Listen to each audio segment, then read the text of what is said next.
The sun had barely risen over the tarmac as passengers began boarding Flight 187, a routine trip from Atlanta to Denver. Among the travelers was Marcus Steele, a retired Army veteran, heading to Colorado for a long-awaited reunion with his younger sister. For Marcus, the flight was supposed to be a peaceful start to a weekend filled with laughter, memories, and a sense of family that he cherished deeply. Dressed casually in a neatly pressed polo shirt and jeans, Marcus carried himself with a calm confidence. His years in the military had taught him discipline and respect, values he lived by every day.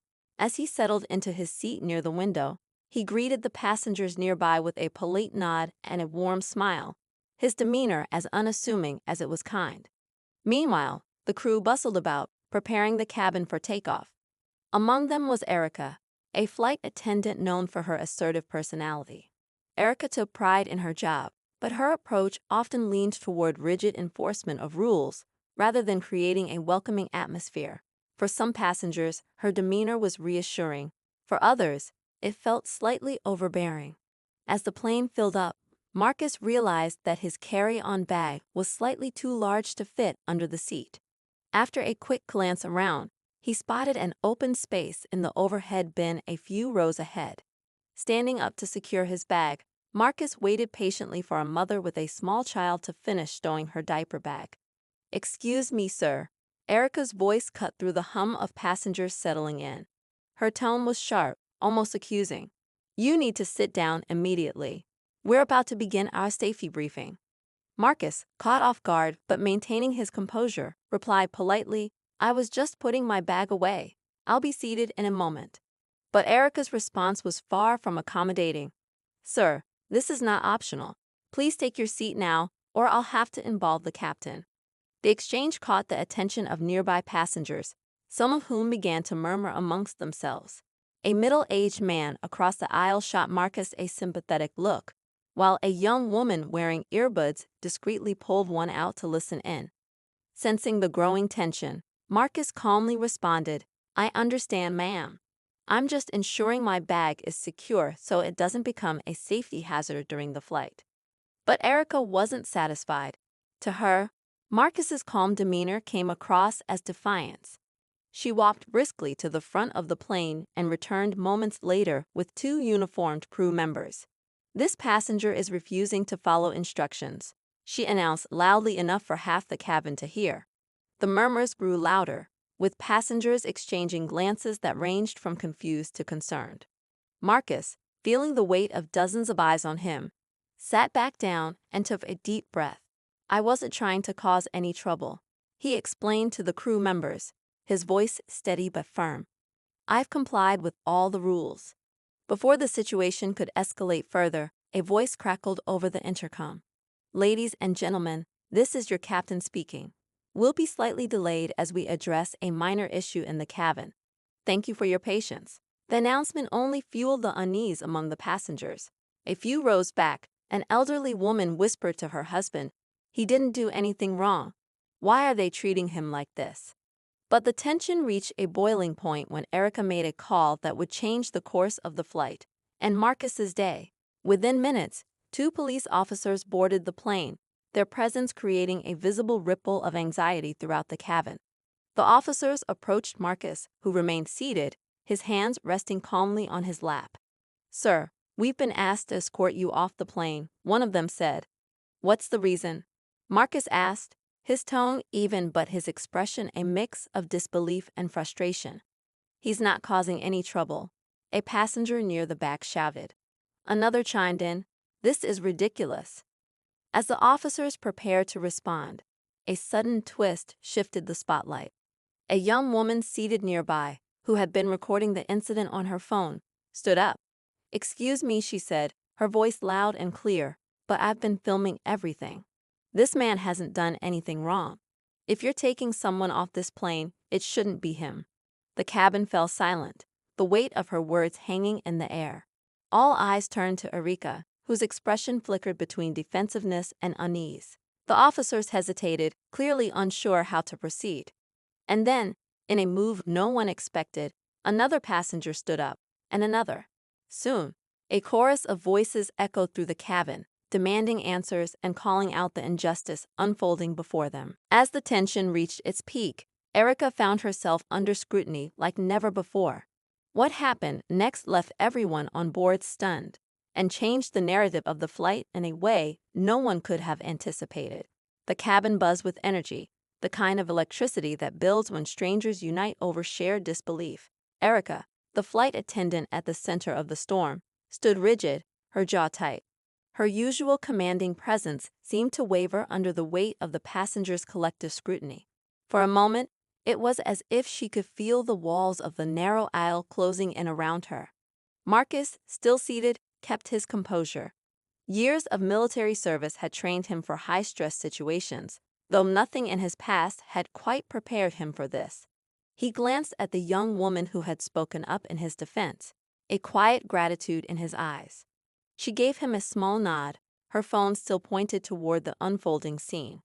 "Look," Marcus said calmly to the officers standing over him. "I'm not trying to make this difficult for anyone, but I have a right to know what I've done to deserve being removed from this flight." The older of the two officers shifted uncomfortably. It was clear he wasn't entirely sure how to respond. "We were called here because of a report of non-compliance," he said, his voice low but firm. "Non-compliance?" Marcus repeated, his brows furrowing. "I followed every instruction. The only thing I did was try to secure my bag." Before the officer could reply, a voice from the back of the plane rang out. "That's exactly what happened. I saw it." The speaker was a gray-haired man in a baseball cap, his voice tinged with indignation. "Me too," another passenger added. A young woman in yoga pants waved her hand. "He's done nothing wrong. This is unfair." The murmurs grew louder, spreading like wildfire through the rows of seats. The officers exchanged uneasy glances, clearly caught between protocol and the growing dissent among the passengers. Erica's voice cut through the noise. "This is about safety," she said, her tone defensive. "We have rules for a reason, and I was simply enforcing them." "Safety?" A man near the front scoffed. "How is securing a bag a safety issue? You're targeting him, and it's obvious." Marcus raised a hand, his voice steady but tinged with weariness. "I appreciate everyone speaking up, but let's try to stay calm. This doesn't need to get out of hand." The young woman with the phone stepped forward slightly, her gaze fixed on Erica. "Ma'am, I've been recording since the beginning. If you're saying this is about safety, I'd like to hear exactly how he posed a risk." Erica's face flushed, her posture stiffening. "I don't have to justify myself to you," she snapped, though the crack in her voice betrayed her growing discomfort. The tension was palpable. Even the officers seemed hesitant to take the next step. They were used to dealing with unruly passengers, not standing in the middle of what felt like a court of public opinion at 30,000 feet. A woman with a toddler on her lap spoke up, her voice soft but firm. "I was right there when he got up. He waited for me to finish with my bag before he even moved. If anyone was being considerate, it was him." Marcus's jaw tightened as he listened to the voices around him. It wasn't the first time he had felt singled out, and he suspected it wouldn't be the last. But this time, the support from the other passengers was unlike anything he'd experienced before. The captain's voice came over the intercom again, this time with a hint of urgency. "Ladies and gentlemen, I understand there's some confusion and frustration. Please remain seated and allow the crew to address the situation. We're committed to resolving this as quickly as possible." But the captain's words did little to calm the storm brewing in the cabin. If anything, they seemed to embolden the passengers, who were now openly questioning Erica's actions. "Why are you targeting him?" A woman in a business suit demanded. "He's a veteran, for crying out loud. He deserves respect, not harassment." The mention of Marcus's military service caused a ripple of realization to spread through the cabin. A man seated across the aisle from him leaned forward. "Is that true?" he asked. Marcus nodded slowly. "I served 15 years in the army," he said, his voice quiet but firm. The revelation seemed to galvanize the passengers even further. "This is outrageous," the man exclaimed. "You're going to kick a veteran off a plane for no reason." Erica's face was a mixture of frustration and unease. She opened her mouth to respond but was interrupted by the young woman with the phone. I think we all know what's really going on here, she said, her voice steady and resolute. The cabin fell silent for a moment, the weight of her words hanging in the air. Everyone understood the unspoken implication, though no one wanted to be the first to say it out loud. Marcus's gaze shifted to the officers. Look, he said, his voice calm but edged with determination. If you need me to leave the plane so this flight can take off, I'll go. But I want it on record that I was removed without cause. The older officer hesitated, clearly conflicted. He turned to Erica, his expression unreadable. Ma'am, are you sure this is necessary? Erica's lips pressed into a thin line. For a moment, it seemed as though she might relent. But then, as if doubling down on her authority, she squared her shoulders. Yes, she said firmly. He's creating a disturbance. The murmur of disbelief swept through the cabin like a wave. Passengers shook their heads, exchanged incredulous looks, and voiced their disapproval more openly now. This is wrong, someone shouted. We're not taking off until you fix this. The younger officer sighed, rubbing the back of his neck. All right, he said, his voice weary. Let's try to handle this peacefully. He reached out a hand toward Marcus, who stood up slowly, his movements measured and deliberate. I'm not resisting, Marcus said, his eyes meeting the officers. I just want to make that clear. As Marcus began to gather his belongings, the young woman with the phone stepped closer. Don't worry, she said, her voice soft but firm. We've got this on video. People will know what really happened. Marcus gave her a small nod, a flicker of gratitude in his eyes. But just as he turned to follow the officers toward the exit, a voice from the back of the plane rang out. Wait a minute. All eyes turned toward the source of the interruption. It was the elderly woman who had whispered to her husband earlier. Her hands were trembling slightly as she stood, but her voice was strong. I've been flying for decades, she said, her tone resolute, and I've seen plenty of people get up to put their bags away without being treated like this. This isn't about rules or safety. This is about something else entirely. Her words hung in the air, a challenge that no one could ignore. For a moment, it felt as though time itself had stopped, the fate of the flight, and everyone on board, hanging in the balance. The silence that followed the elderly woman's bold statement was deafening. Passengers shifted uncomfortably in their seats, their collective gaze darting between Marcus, the officers, and Erica. No one wanted to be the next to speak, but the weight of unspoken truths lingered in the air like a heavy fog. Marcus, standing tall despite the mounting pressure, took a deep breath. He turned to the woman, offering her a small nod of gratitude. Thank you, he said softly. The younger officer, clearly out of his depth, glanced at his partner for guidance. The older officer, still conflicted, raised a hand to address the crowd. Folks, I understand your concerns, but we have to follow procedure here. We were called in because of a reported disturbance. Disturbance? A man in the middle rows exclaimed. The only disturbance here is how this whole situation is being handled. Erica's expression hardened, though her posture betrayed a hint of unease. This isn't a debate, she said, her voice sharp. This man refused to follow instructions, and that's where this ends. Another passenger, a middle-aged woman with a laptop balanced on her tray table, raised her hand like a student in a classroom. Excuse me, she said, her tone tinged with sarcasm, but can you clarify exactly which instruction he refused to follow? Because from where I'm sitting, all he did was try to put away his bag. The murmurs of agreement that followed seemed to embolden others. A young father near the back spoke up, his toddler perched on his lap. This isn't about a bag, he said firmly. This is about singling someone out, and we all see it. Erica's face flushed with color. I will not be accused of such things, she snapped. I've been doing this job for years, and I take safety very seriously. Safety, the elderly woman repeated, her voice tinged with disbelief. What safety risk does a man quietly putting away his belongings pose? If you can't answer that, maybe it's time to take a hard look at your biases. The cabin fell silent again, the tension thick enough to cut with a knife.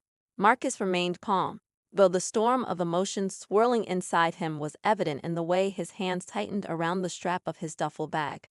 The young woman with the phone, still recording, stepped forward slightly. "Sir," she said, addressing the older officer, "you've seen how many people here are speaking out. Doesn't that tell you something? This isn't just one or two passengers disagreeing. This is the entire plane." The officer hesitated, clearly weighing his options. But before he could respond, the intercom crackled to life again. "This is your captain speaking. I need to remind everyone to remain seated. We're working to resolve this as quickly as possible, but we cannot proceed until the cabin is calm." The announcement did little to soothe the growing unrest. If anything, it only seemed to amplify the passengers' frustration. People began whispering among themselves, speculating about the implications of what they were witnessing. At the back of the plane, a flight attendant who had remained quiet until now stepped forward. She was younger, with an air of uncertainty about her. "Erica," she said softly, "maybe we should. Maybe there's a way to handle this without escalating things further." Erica shot her a sharp look, silencing her with a single glare. But the exchange didn't go unnoticed. Passengers began murmuring again, their voices growing louder with each passing moment. Marcus, sensing the situation spiraling further, held up a hand. "Everyone," he said, his voice firm but calm, "I appreciate the support, but let's not make this worse. I don't want anyone else to get in trouble because of me." A voice from the front of the plane called out, "You're not the one causing trouble. You're just the one they've chosen to blame." The sentiment resonated deeply with the crowd, and the cabin erupted into a chorus of agreement. Erica's attempts to regain control were met with resistance at every turn. The passengers weren't just upset, they were united. Meanwhile, the officers stepped aside to confer in hushed tones. Their body language suggested growing unease as they glanced between Marcus, Erica, and the increasingly vocal passengers. It was clear that they were grappling with the optics of the situation. From her seat near the window, a teenage girl with earbuds dangling from her neck turned to her mother. "Mom," she whispered, "isn't there, a law or something about discrimination on planes?" Her mother nodded, her expression grim. "There is, and I have a feeling this flight attendant's going to learn that the hard way." The remark seemed to sum up the sentiment of the entire plane. People were no longer just bystanders. They were participants in a collective effort to demand fairness and accountability. As the standoff continued, the young woman with the phone turned her camera toward herself. "This is what happens when people come together," she said, her voice steady. "We're not going to let injustice go unchecked. Not today." Her words, though quietly spoken, seemed to echo throughout the cabin. The passengers looked at one another, their faces a mix of determination and solidarity. For the first time, it felt as though the tide might be turning. But just as hope began to flicker, Erica's voice cut through the noise once more. "This isn't a democracy," she snapped. "I'm in charge here, and my decision stands." The statement landed like a bombshell, reigniting the tension that had momentarily eased. The passengers bristled at her tone, their frustration reaching a boiling point. And yet, amid the chaos, Marcus remained composed. He met Erica's gaze with quiet strength, his silence speaking volumes. It was clear that no matter what happened next, he wouldn't let her strip him of his dignity. The question now was whether anyone else would. The cabin buzzed with a simmering energy, a mix of anger, unease, and determination. The passengers, galvanized by the growing unity among them, had turned into an unlikely coalition. They were no longer mere spectators of an injustice. They were actively defying it. Erica's eyes darted around, her authority slipping further with every passing second. Her sharp retorts had done little to quell the murmurs of discontent, and now she stood rigid, her lips pressed into a thin line as if trying to reclaim her grip on the situation. The officers exchanged uneasy glances, their stance shifting from enforcers to reluctant referees. Marcus, still standing with his duffel bag at his side, took a deep breath. His calm demeanor hadn't faltered, but there was a quiet storm behind his eyes. He had seen this kind of treatment before, the subtle ways people in power manipulated situations to exert control. But he had also seen something different, moments when people stood up, when communities rallied around the truth. And now, Looking at the faces of the passengers who had spoken up for him, he felt a flicker of that same hope. One of the officers stepped forward cautiously, raising a hand as if to calm the crowd. "Everyone, we understand your concerns," he began, his voice measured.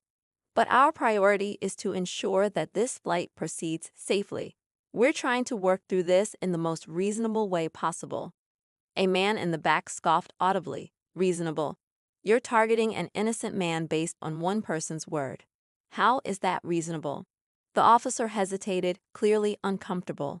"Sir, we're just responding to the call we received. We don't want this to escalate any further." "But it's already escalated," the young woman with the phone countered, her voice cutting through the murmurs. "And not because of him, because of how he's being treated." The words hung in the air like a challenge, and for a moment, no one spoke.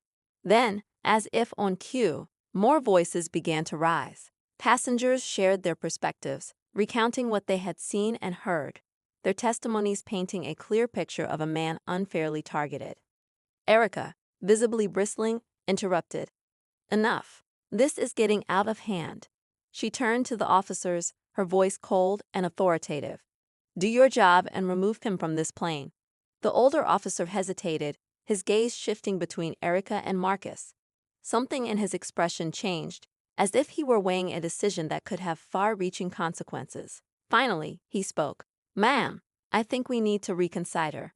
Erica's eyes widened, a flicker of panic crossing her face. "Reconsider? He's being non-compliant. This is a matter of protocol." "Protocol?"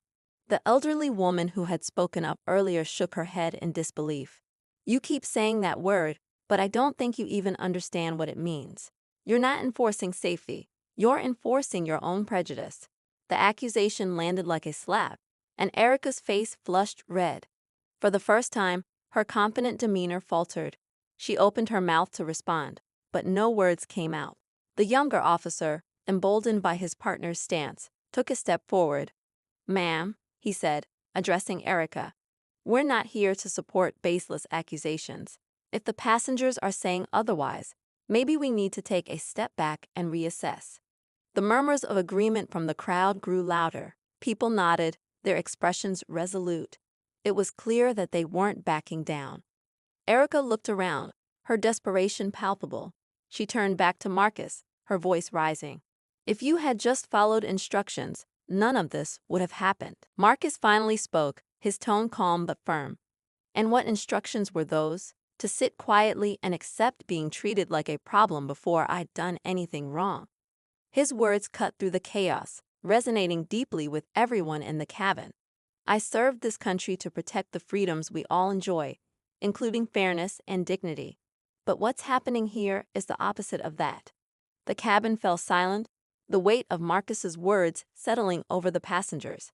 Even Erica seemed at a loss, her mouth opening and closing as she searched for a rebuttal. The captain's voice crackled over the intercom again, this time with an edge of frustration. "Ladies and gentlemen, this is your captain speaking. We need to resolve this matter immediately. If we cannot, this flight will be delayed indefinitely." The threat of delay hung in the air, but it didn't seem to faze the passengers. If anything, it solidified their resolve. The elderly woman leaned forward again, her voice sharp and clear. "Captain, maybe you should come out here and see what's really going on, because I don't think you're getting the full story." The intercom went silent, and a few moments later, the cockpit door swung open. The captain, a middle-aged man with a stern expression, stepped into the cabin. His eyes swept over the scene, taking in Marcus, Erica, the officers, and the visibly agitated passengers. "What's going on here?" he asked, his tone authoritative. Before Erica could respond, the young woman with the phone spoke up. "Captain, we've all seen what happened. This man did nothing wrong, but your flight attendant here has been targeting him from the start." The captain's gaze shifted to Erica, his brow furrowing. "Is that true?" Erica stammered, her confidence crumbling under the scrutiny. I was just following procedure. He was being disruptive." "Disruptive how?" the captain pressed, his tone sharp. Erica faltered, her eyes darting to the officers for support, but neither of them came to her defense.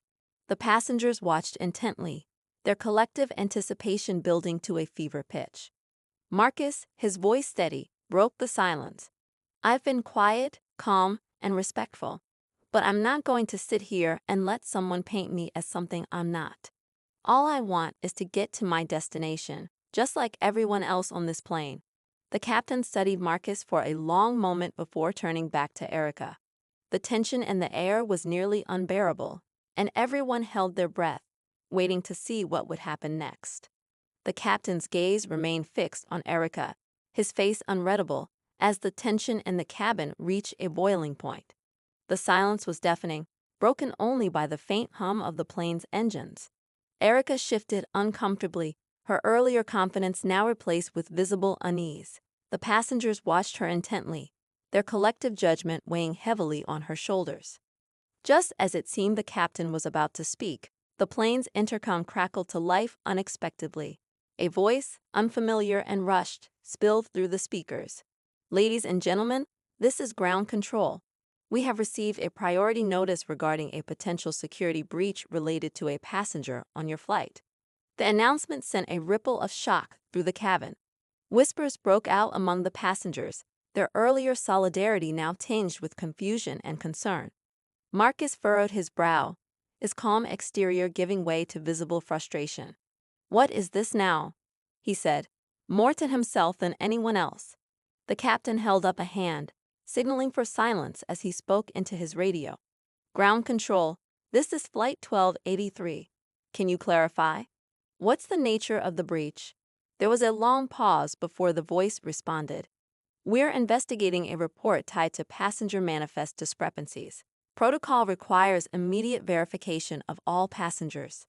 Passengers exchanged uneasy glances. The already tense situation now felt like it had taken a darker, more complicated turn. Erica seized the moment, her demeanor shifting once again as she latched onto the announcement. "You see," she said, her voice sharp and triumphant. "This is exactly why I raised concerns in the first place. We need to address this immediately." The passengers' earlier support for Marcus began to waver, some of them clearly unsure how to process this new development. The young woman with the phone hesitated, her resolve flickering as she glanced at Marcus. Marcus stood taller, his voice cutting through the uncertainty. "This is ridiculous. First, I'm accused of being disruptive, and now I'm suddenly tied to a so-called security breach. Where does this end?" The captain's expression darkened, his frustration mounting as he tried to regain control. "Everyone, please remain calm. We will handle this matter swiftly, but we need everyone's cooperation." The officers, now visibly uneasy, exchanged glances. The older one stepped forward cautiously, addressing Marcus directly. "Sir, we're going to need to check your identification again and verify your credentials." Marcus sighed deeply, his patience clearly wearing thin. He reached into his pocket and retrieved his ID, holding it out without a word. The younger officer took it and stepped aside to make a call, his voice low and hurried. The elderly woman who had defended Marcus earlier spoke up again, her voice filled with indignation. "This is absurd. You're targeting this man because he spoke up for himself, and now you're grasping at straws to justify it." Erica turned to her, her tone defensive. "With all due respect, you don't know what's at stake here. This isn't about targeting anyone. It's about ensuring everyone's safety." "Safety." The woman's voice rose. "From what?" "A veteran carrying a duffel bag. You're not protecting anyone. You're profiling." The murmurs among the passengers grew louder, the atmosphere charged with a mix of fear, anger, and disbelief. The young woman with the phone resumed recording, capturing every tense moment as it unfolded.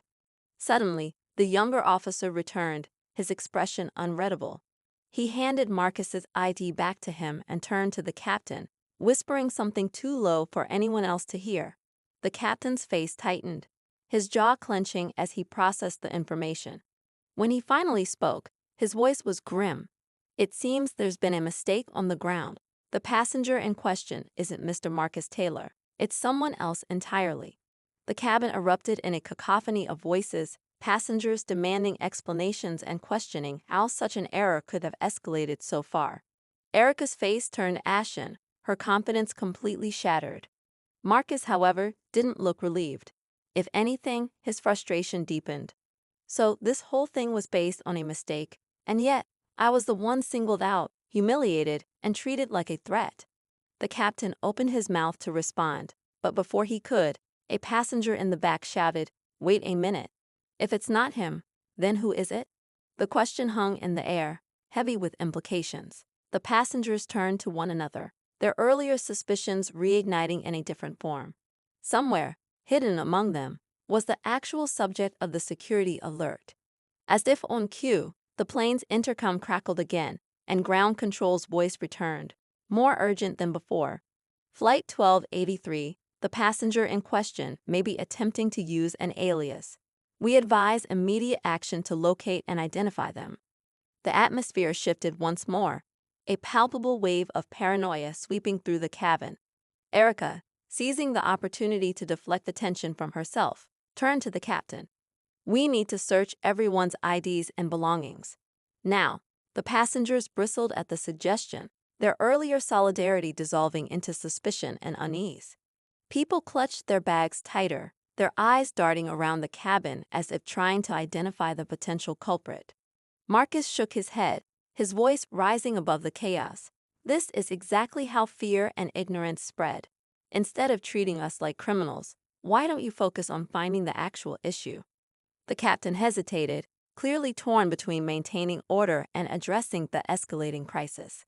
The officers began moving through the aisles, asking passengers to present their IDs, the tension climbing with every step. As they approached the front of the plane, a man seated near the window suddenly stood, his movements abrupt and jittery. His eyes darted around the cabin, and he clutched his bag as if preparing to bolt. The younger officer noticed immediately, his hand moving instinctively to his holster. "Sir, I need you to stay seated." The man didn't comply. Instead, he took a step toward the aisle, his expression a mixture of panic and defiance. The passengers around him recoiled, their fear palpable. And just like that, the focus of the entire cabin shifted. The real tension was about to explode, and everyone knew the next moments would define how this story would end. The younger officer stepped forward cautiously, his hand still resting on his holster. The man near the window froze, his chest rising and falling rapidly as he clutched his bag. The entire cabin was silent, passengers holding their breath, unsure of what was about to happen. The officer's voice was calm but firm. "Sir, we need you to put the bag down and sit back in your seat." The man's eyes darted between the officer and the other passengers. His voice, when he finally spoke, was shaky and defensive. I didn't do anything wrong. This is all a misunderstanding." The older officer approached slowly, his hands raised in a gesture meant to de-escalate. "We just need to clear things up. If you cooperate, we can resolve this quickly." For a moment, it seemed like the man might comply. He lowered the bag slightly, his shoulders relaxing just a fraction. But then, as if spurred by a sudden burst of panic, he lunged for the aisle. Passengers gasped, a few shouting in alarm. The younger officer moved swiftly, intercepting him before he could get far. The man struggled, but the officer's grip was firm. The bag he'd been clutching fell to the floor, its contents spilling out, a disorganized mix of papers, clothes, and what looked like a small electronic device. The cabin was in chaos now, passengers craning their necks to see what had happened. The officers secured the man and inspected the contents of the bag. The device, upon closer inspection, turned out to be a harmless travel gadget. The papers were scattered but revealed nothing alarming. The younger officer let out a frustrated sigh and turned to the captain. "False alarm." He panicked and made it worse, but there's nothing here to suggest he's a threat. The tension in the cabin didn't dissipate immediately. The passengers were still uneasy, their nerves frayed from the series of escalating events. The man, now visibly remorseful, muttered an apology as the officers escorted him to the front of the plane. Erica, who had remained silent during the confrontation, suddenly spoke up, her voice shaky. "So, if it wasn't him, then what's going on? Why didn't we get that alert?" The captain addressed her directly, his tone clipped. "That's what we're going to find out. But let me make one thing clear. We don't jump to conclusions on this flight again." As the officers secured the man in the front galley, Marcus stepped forward, his voice cutting through the residual chaos. This entire situation spiraled out of control because people were too quick to assume the worst. We've been here before, haven't we? Fear, suspicion.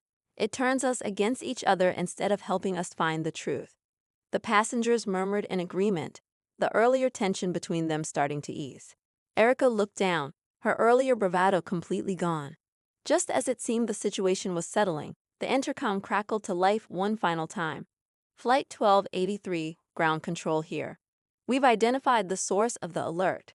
It was triggered by a passenger reporting suspicious activity that has since been verified as a misunderstanding. Repeat. All clear. You are clear to proceed with the flight. A collective sigh of relief swept through the cabin, but it was short-lived. Marcus's face darkened as he turned to Erica. A misunderstanding, huh? Or was it something else? Erica avoided his gaze, her hands trembling slightly. The elderly woman who had spoken up earlier chimed in, her voice sharp. I think we all know the answer to that. The captain stepped in, his voice firm. Enough. This flight has been through enough turmoil. Let's move forward. As Marcus returned to his seat, a final twist unfolded. The young woman who had been filming the entire ordeal stood up, her phone still in hand. For what it's worth, she said, addressing the passengers, this isn't just about today. It's about what we let slide every day. Maybe this will make people think twice before they act. She turned her phone off, her words lingering in the air as the plane began to taxi down the runway. Passengers exchanged glances, some nodding in agreement, others looking uncomfortable. As the plane finally took off, the cabin was quiet. The events of the past hour had left their mark, but there was also a sense of collective reflection, a realization that moments like these were about more than just one flight, one passenger, or one misunderstanding. They were about what kind of world people wanted to create together. Marcus leaned back in his seat, gazing out the window as the plane ascended. He didn't feel vindicated, but he felt something else, a quiet determination. This wasn't over, not by a long shot.